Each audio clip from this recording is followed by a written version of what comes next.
One of the popular themes in science fiction is we use matter and antimatter, combine them to produce almost limitless energy. At CERN, a discovery has shaken the world of science. Neutrinos, tiny, elusive subatomic particles, may have done the unthinkable. Early results suggest they've traveled faster than the speed of light, a barrier once thought unbreakable and central to Einstein's theory of relativity. If this finding is confirmed, it could rewrite the very laws that govern our universe. Could time travel move from the realm of science fiction to reality? Might the fabric of space and time itself hold secrets we've yet to uncover? And amid whispers of antimatter experiments and magnetic monopoles, one question looms larger than all. What are the scientists at CERN truly unlocking? Let's find out. In recent years, CERN has become a lightning rod for speculation, earning its place at the center of countless conspiracy theories. Ever since the Large Hadron Collider, LHC, was reactivated for its third operational run, whispers about the lab's groundbreaking experiments have intensified. Among the boldest claims is the suggestion that CERN may have inadvertently opened a portal to another dimension. If true, such a discovery would fundamentally alter humanity's perception of reality and our place in the cosmos. To grasp how these theories gained traction, we must delve into the story of Alex Jones, a controversial American radio host known for his incendiary conspiracy claims. For Jones, the seeds of distrust were sown during the 1993 Waco siege, a tragic standoff between federal agents and the Branch Davidians in Waco, Texas. As a high school senior at the time, Jones witnessed the event unfold, marked by a devastating fire that claimed many lives. The incident profoundly shaped his worldview, planting the belief that hidden powers were manipulating society from the shadows. According to the Southern Poverty Law Center, the Waco tragedy was the turning point that catapulted Jones from a small-time public access TV personality to a prominent national figure. Over time, he became infamous for his provocative claims, warning of shadow governments, secretive elites, and a so-called New World Order, a covert plan to exert global control. Fast forward to today, and Jones has directed his sights on CERN and the LHC, fueling wild theories during appearances like his guest spot on Joe Rogan's podcast. Jones asserts that CERN's mission goes beyond scientific inquiry. To him, the collider isn't just about unlocking cosmic mysteries. It's allegedly part of a sinister plot tied to population control and the establishment of a one-world government. For Jones and his followers, CERN is not merely a cutting-edge lab, but a pivotal instrument of the New World Order, actively shaping a hidden agenda in real time. But what's the truth behind these claims? Let's set aside the noise and focus on CERN's actual work, particularly its groundbreaking experiments with antimatter, a substance so rare and enigmatic it feels ripped from the pages of science fiction. So, what exactly is antimatter? At first glance, CERN's antimatter factory is a surprisingly understated facility. It doesn't exude the grandeur one might expect from a site conducting experiments with the universe's most volatile substance. Yet, within these unassuming walls, scientists are venturing into uncharted territories of physics. Antimatter is the polar opposite of matter. Its particles mirror those of regular matter, but carry opposite electrical charges. When matter and antimatter meet, the result is annihilation, releasing pure energy in quantities that boggle the mind. To illustrate, just 1 gram of antimatter could produce an explosion comparable to a nuclear bomb. The mystery of antimatter deepens when we look back to the dawn of the universe. According to the Big Bang Theory, equal amounts of matter and antimatter were created. If that's true, why didn't they annihilate each other entirely, leaving behind nothing but energy?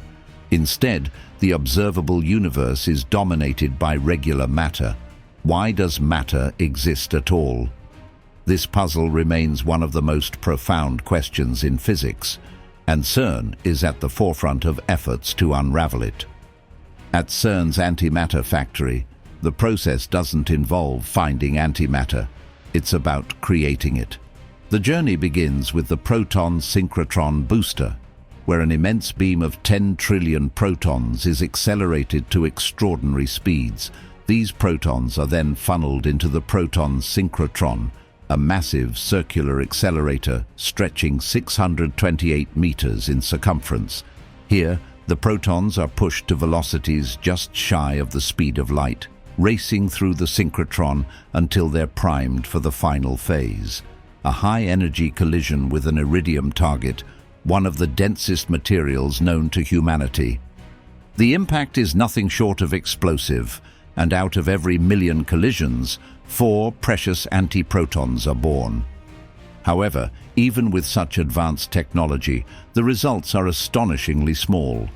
The antimatter created is minuscule, a mere speck in the grand scheme of the universe, and its journey is far from over. The next critical phase in the production of antimatter begins with a challenge that's as intricate as the particles themselves, slowing down the chaotic, high-energy antiprotons. Born from violent collisions, these particles are anything but orderly, moving with speeds and energy that defy control. To harness them, they are funneled into the antiproton decelerator, a technological marvel that relies on advanced magnetic fields. These fields don't just slow the antiprotons, they delicately guide and stabilize their paths, forcing them into a controlled circular trajectory. Inside the decelerator, the antiprotons encounter quadrupole magnets, an essential component for managing their behavior. These specialized magnets focus the particles into a tighter beam, counteracting their natural tendency to repel each other. Without this intervention, the antiprotons would scatter uncontrollably, making them impossible to work with. The quadrupole magnets act as invisible hands, compressing the particles into a manageable stream. But the real breakthrough comes with the introduction of the extra-low-energy antiproton ring, ELINA, which achieves what was once thought impossible. This system reduces the speed of the antiprotons to a mere 1.5% of the speed of light, a monumental feat when dealing with particles moving at relativistic velocities. Although this is still incomprehensibly fast by human standards, it's slow enough for researchers to trap and study these elusive fragments of antimatter. As the antiprotons stabilize, another challenge emerges: isolating antimatter from ordinary matter. The stakes couldn't be higher. Any contact between the two results in instant annihilation, unleashing a burst of pure energy. To prevent this catastrophic interaction, CERN scientists create an ultra-high vacuum, a space so devoid of matter that even a stray molecule could disrupt the process. Within this vacuum chamber, the environment is meticulously controlled. Temperatures soar to 250 degrees Celsius, 482 degrees Fahrenheit, a heat designed to eliminate any trace of gas or water vapor. Every element of this setup is fine-tuned, with precision instruments continuously monitoring pressure levels to ensure no contamination occurs. Even the smallest lapse could jeopardize years of work. Despite all this effort, the quantities of antimatter produced remain staggeringly small. To put it into perspective, generating just 0.25 grams, theoretically enough to power a devastating antimatter bomb, would require an astronomical 10 trillion years of continuous production. This is where conspiracy theories take a dark turn. Alex Jones has long expressed his fears about CERN's activities. While scientists pursue antimatter for its potential to unravel the universe's greatest mysteries, Jones paints a far more ominous picture. He warns that antimatter could be weaponized, transformed into a force capable of catastrophic destruction. In his narrative, CERN's experiments are not just about advancing science, but serve as tools for a hidden global agenda. Jones links these fears to the New World Order, a shadowy group he believes is orchestrating a plan for total control.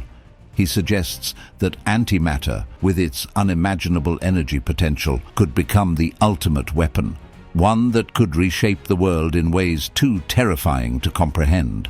Adding to this narrative is the curious presence of a statue of Shiva, the Hindu god of destruction, prominently displayed at CERN's campus. The statue, a gift from India, symbolizes the cosmic balance between creation and destruction, a tribute to the harmony between science and spirituality.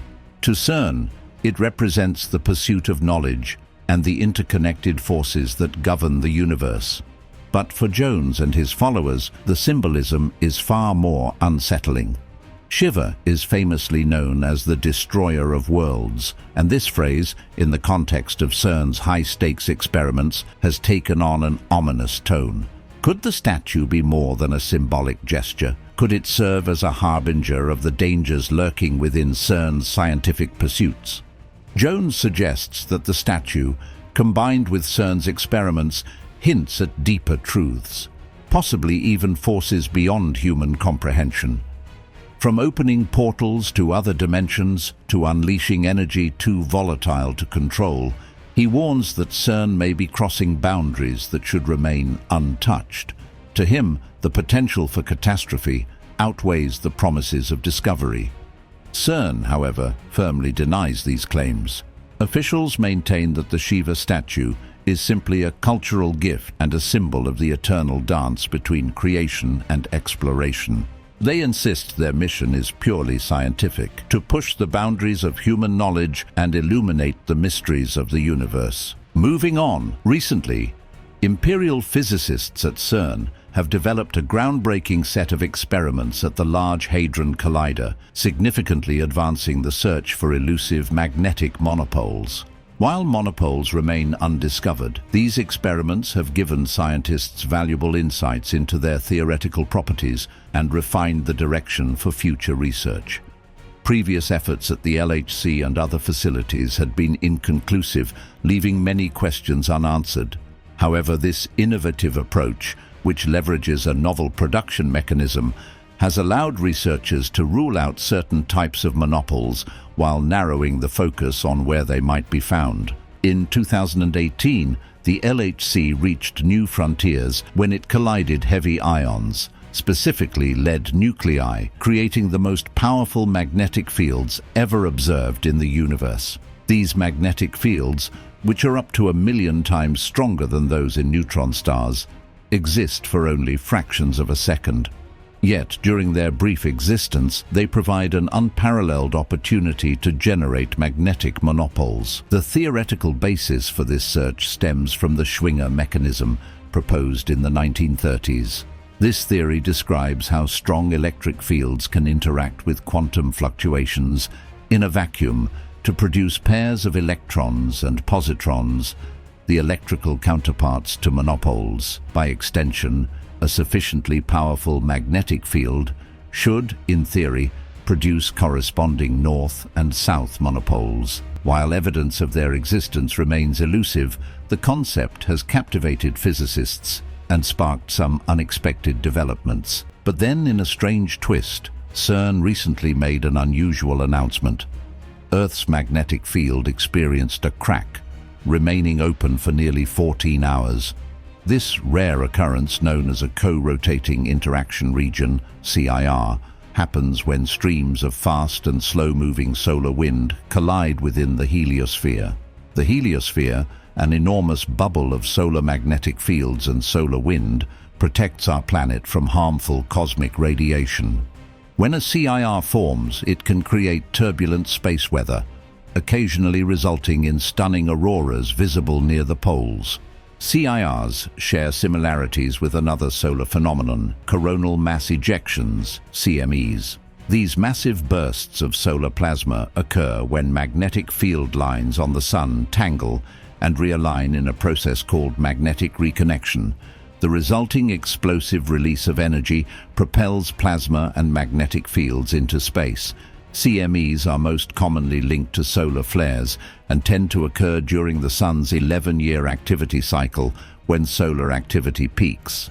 As CMEs travel outward from the Sun, they expand dramatically.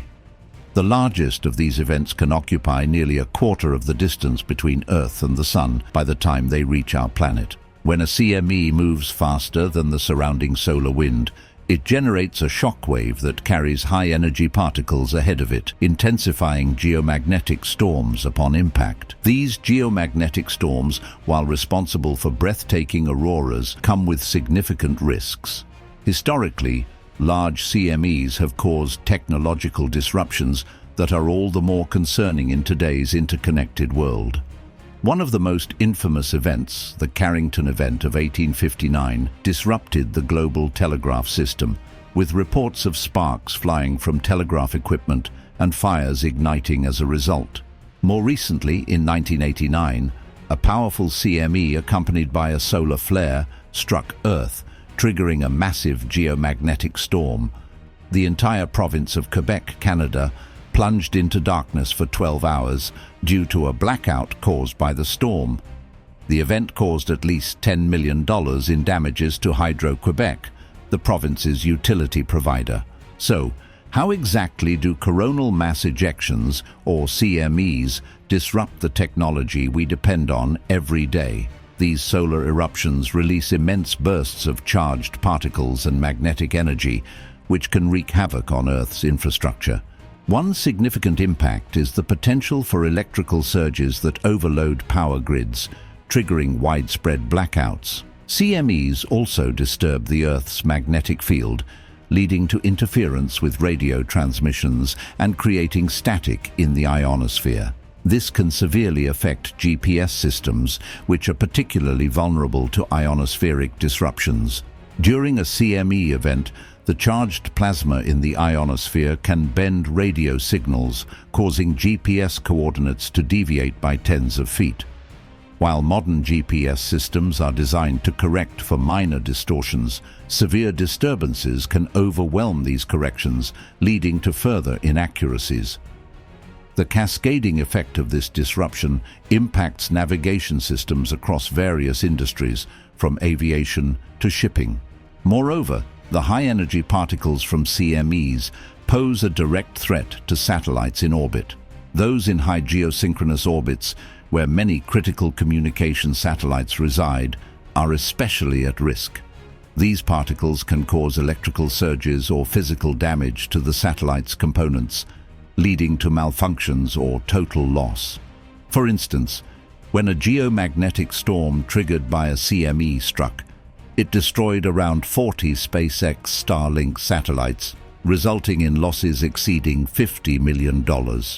Earth's magnetic field acts as an invisible shield, protecting us from the worst effects of space weather. Think of it as a superhero's cape, deflecting harmful solar storms. However, recent research reveals that this magnetic shield doesn't always snap shut after a disturbance. Instead, it can remain open for hours, like a window left ajar during a storm. While the magnetic field absorbs the bulk of the impact, some energy still slips through, disrupting satellites, radio communications, and power grids. This concern grows as the Sun moves toward the peak of its current 11-year solar cycle, expected to culminate in July 2025. Already, solar activity has been unusually high for this stage in the cycle. While this means we're more likely to witness breathtaking auroras over the next few years, it also signals an increased risk of geomagnetic storms and their accompanying hazards. But there's a darker implication. Losing Earth's magnetic field entirely would spell catastrophe for life as we know it. The solar wind, a powerful stream of charged particles from the Sun, could strip away our planet's atmosphere over time, much like what likely happened to Mars billions of years ago. Once a planet with water and a thick atmosphere, Mars lost its magnetic field, leaving it vulnerable to the relentless solar wind. Today, it's a barren, desert-like world. If Earth were to face a similar fate, the consequences would be dire. Without our atmosphere, the air we breathe and the oceans that sustain life would slowly vanish. But the effects would begin long before that. Many animals depend on the magnetic field for navigation, and its loss would disrupt their natural behaviors. Migratory birds, for example, rely on an internal compass to guide them to warmer climates during winter. Sea turtles navigate vast oceans to return to the same shores where they lay their eggs, while honeybees depend on the magnetic field to find their hives. Without this invisible guide, these creatures would become disoriented, jeopardizing their survival. The ripple effect would extend to ecosystems and human life as pollination, food chains, and biodiversity suffer. Even subtle changes to the magnetic field could have profound impacts on these species. Imagine a world where migratory birds veer off course, sea turtles become lost at sea, and honeybees fail to pollinate the plants and flowers that sustain countless ecosystems.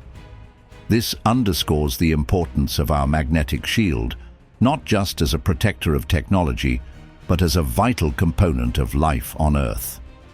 So, let's hope our magnetic cape stays strong and keeps us protected for years to come. Moving on, Albert Einstein, often hailed as the father of modern physics, established a principle over a century ago that has remained unchallenged.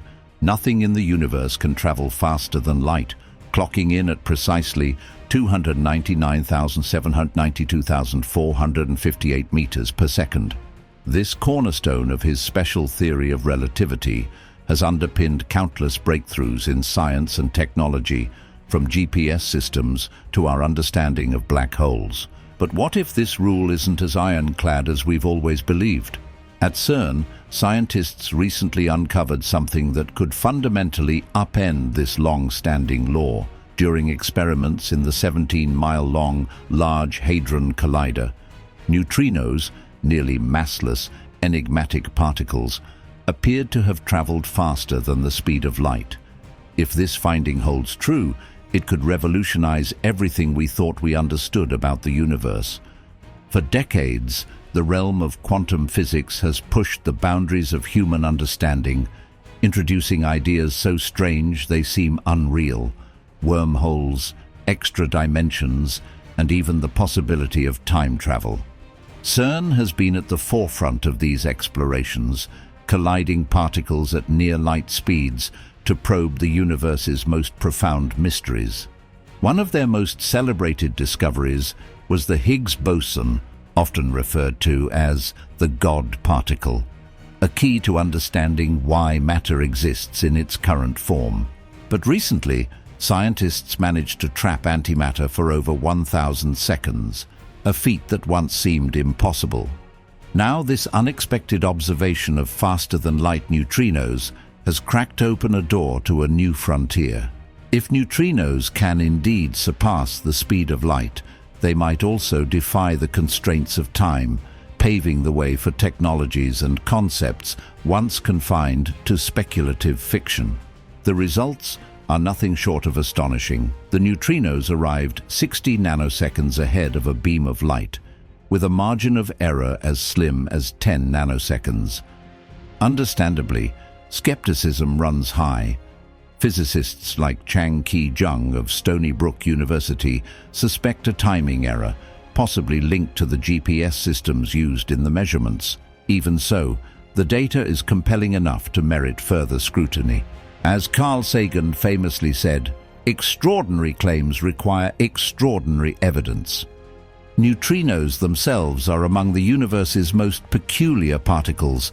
Every second, over 100 trillion of them pass through your body unnoticed. They rarely interact with matter, allowing them to travel unimpeded through planets, stars, and even the Earth itself.